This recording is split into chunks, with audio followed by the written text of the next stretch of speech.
Физика за 8 одделение, графикони, изминат пат, време. Да повториме.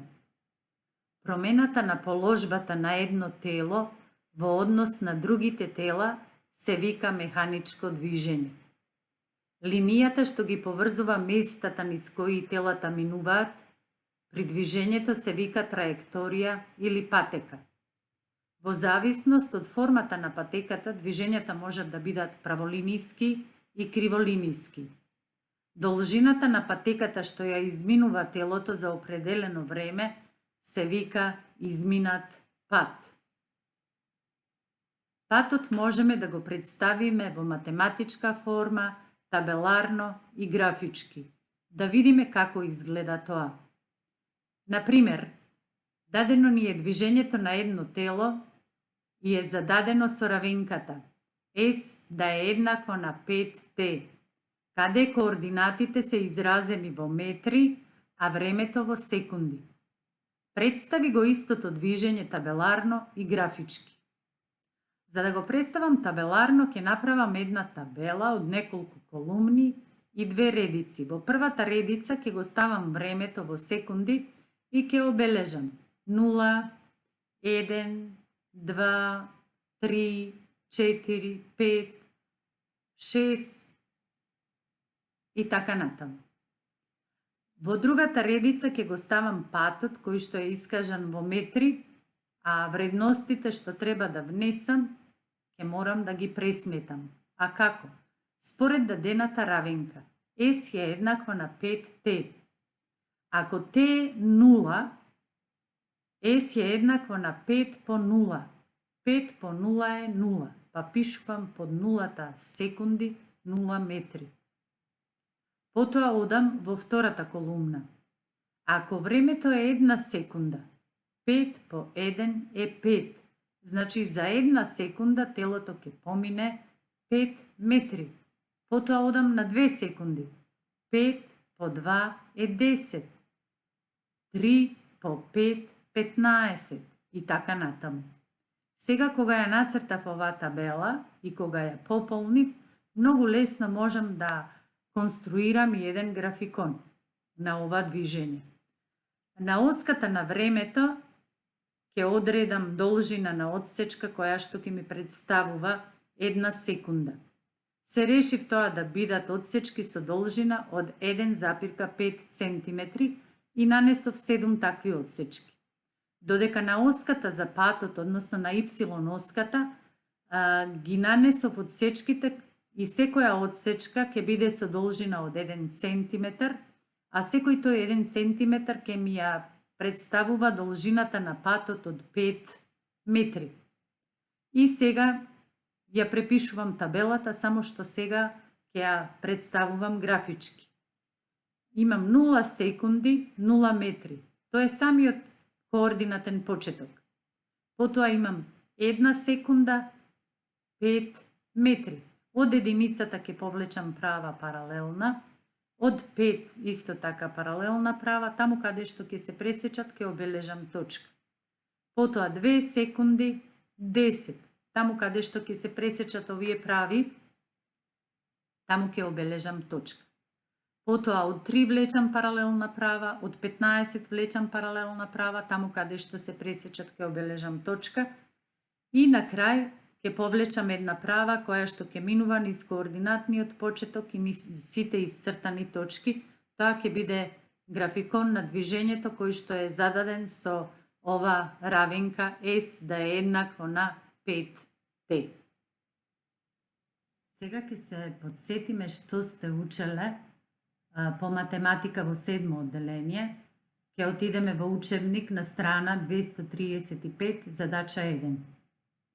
На дадениот график е представено патување на еден воз. Под А. Колкаво растојание поминал возот во првиот дел од патувањето. Под Б. На графикот се гледа запирање на некоја станица. Колку минути стоел возот? Колку вкупно време траело патувањето од почеток до крај? колкаво е вкупното растојание што го поминува возот?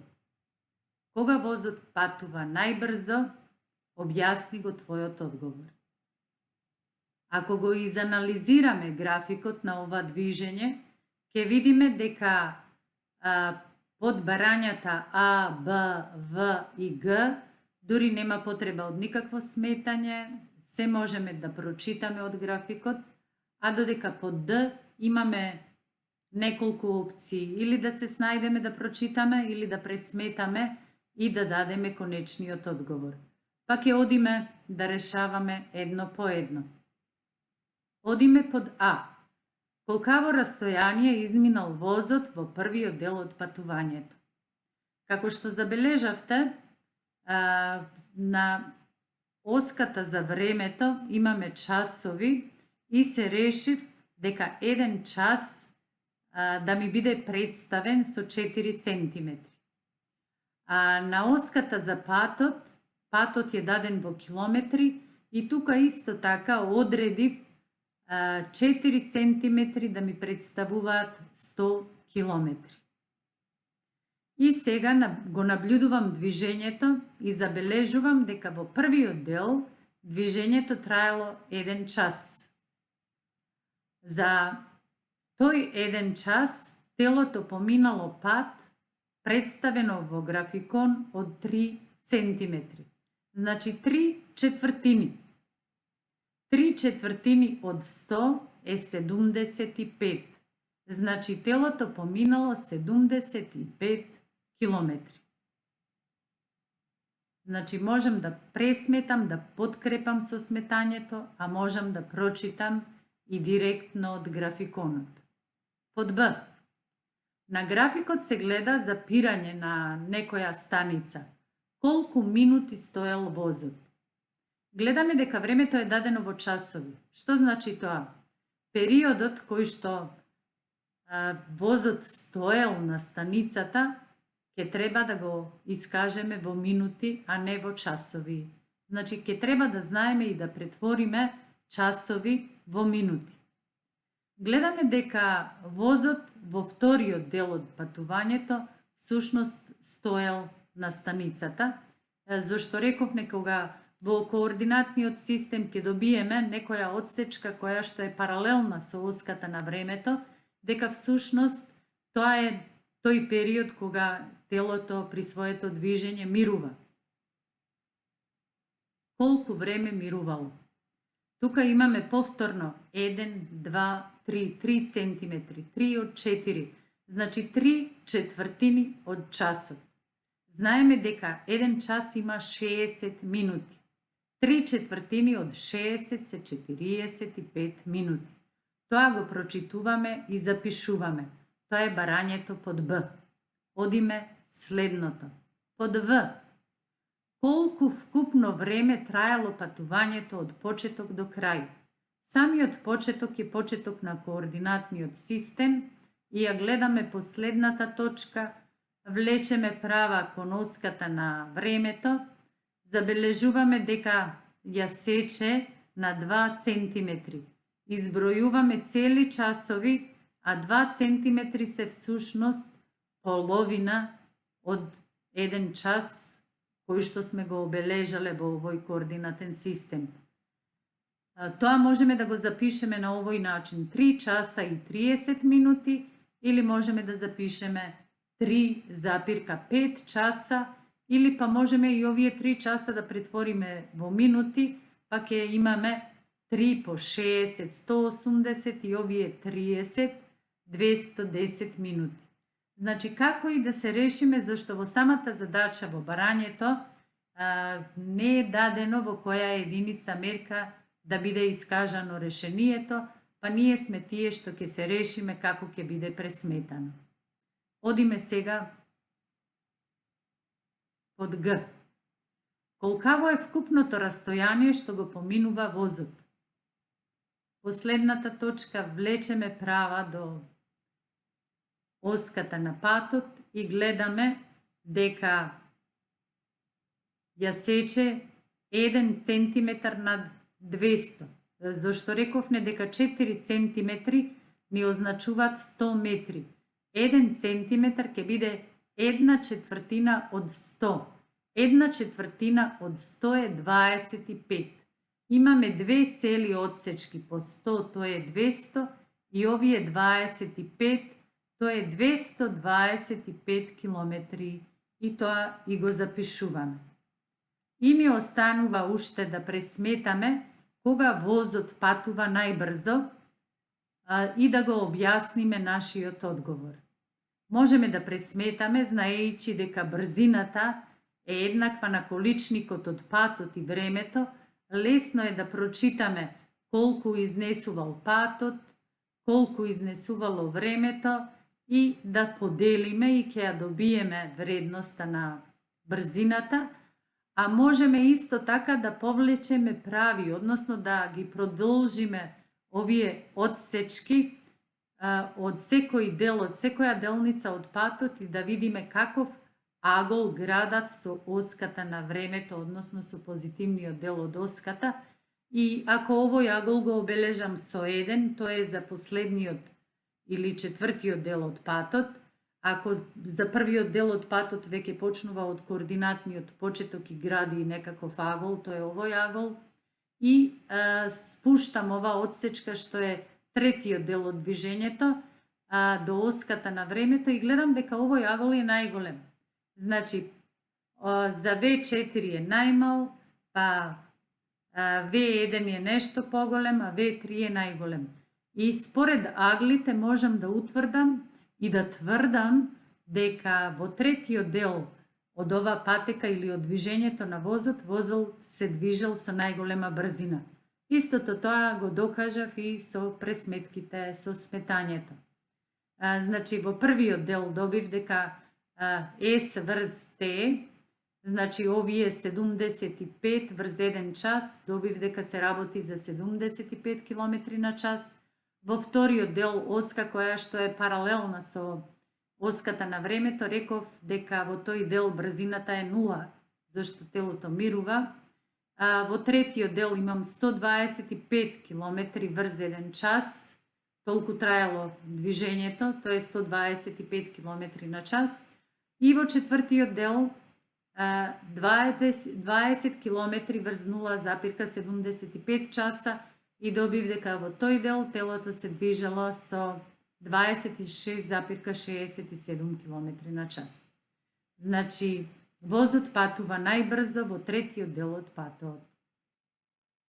Ќе го разгледаме движењето на едно тело, односно на една материјална точка, и истото движење ќе го представиме во графиконот пат-време. Па да почнеме. Гледаме точката се движи, доаѓа до 6 метри, малку стои, а потоа се враќа назад. Истото тоа се исцртува и во графиконот. Па можеме да прочитаме. На оската на времето ќе прочитаме дека движењето траело 12 секунди. Дека во првиот дел од патот телото изминало 6 метри за 3 секунди. Потоа наредните 3 секунди телото мирувало, а наредните 6 секунди се движело и изминало повторно пат од 12 метри.